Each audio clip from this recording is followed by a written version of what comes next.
All right. I just feel like I need to say a few things in light of some recent conversations that I have had. I am not like nobody has the same sobriety story or the same way that they got into alcohol or whatever drug it is that you're on. I'm not going to divulge into any of that because that is a video entirely in and of itself. So when I speak about, people ask me how I did it.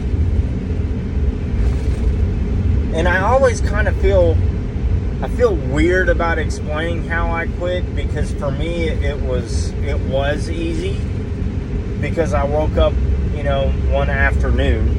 Let that sink. I woke up one afternoon, hungover as hell, and realized that if I didn't stop doing what it is that I was doing, I was going to lose everything. And coming from somebody who was destructive and bitter, I mean bitter. I would wake up mad for no reason. Just wake up pissed off. Couldn't figure out why. Never knew why. I was always angry. I was always depressed. I was always just fed up with everything. And the best way I can explain it for me is that everything was vanilla. Alcohol had taken the taste of life right out of my mouth. So for me, I woke up one morning or afternoon, and I realized that if I didn't stop doing what I was doing, I was going to lose my wife, I was going to lose my house, I was going to lose my life. To me, it was life and death. I was, in my own mind, I was to the point where that was it. It was either get sober or I was going to lose everything. And in that moment, when it was give or take, it was, I'm not self-destructive anymore. I'm self-preservation. It's time for me to make a decision and run with it. And I did. That's exactly what I did. I made it to day 3, and me and my wife were sitting in Texas Roadhouse. Not really a celebratory dinner, but it was, hey, I haven't spent, $100 on alcohol in 3 days. I can afford for us to go eat somewhere.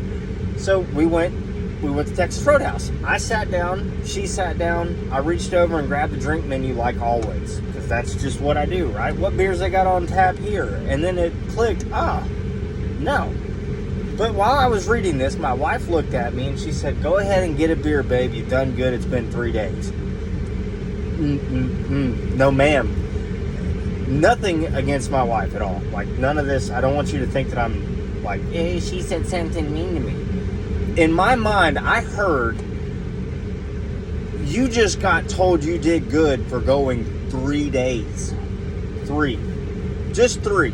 3 days without alcohol. How bad am I for my wife to tell me that I am doing good for 3 days? No, ma'am. That's it. I am done. That solidified it right there. And for me, it was easy. It really was, because I didn't have a choice. And in my mind, I made it that way. I didn't have a choice. It's either get sober or I'm going to lose everything. And every chance that I had later on to drink, it wasn't even a question. It was just, no, I'm good. I made it a month. I'm not about to screw that up. I made it 6 months. Man, it's been 6 months. It's been 180 days. And then I made my year mark, and it was like, cool, I did it. For me, I did it. At that point, it was like I beat it. That's it. I'm good. In my mind, if I could make it a year, then I could make it the rest of my life and never touch it again. I don't know how. You're going to have to find what works for you. But for me, telling myself that if I don't get clean, I'm not going to make it. I'm going to lose everything, and I'm going to die. And at the same time, I had already made the decision to go and get help with mental health. I didn't quit until after I'd already set those appointments up. Like, I'd already started the ball rolling on that before I quit. Because for me, it was like, all right, I need help. I know I do. I need to get rid of these demons that I'm screwing around with in my mind. And so, you know, that was just icing on the cake. But you are going to have to find what motivates you. And it has to be for yourself. It really can't be for anybody else but yourself. And if you're beating yourself up, knock that crap off, because you're gonna fail, you're gonna mess up. Everything that you like, so you can either continue to fail because you failed in the past, or, you know, and that's all you're ever gonna do is just fail. Or, hear me out, you can quit failing and fix it. And you really can. It's entirely, the ball is in your court.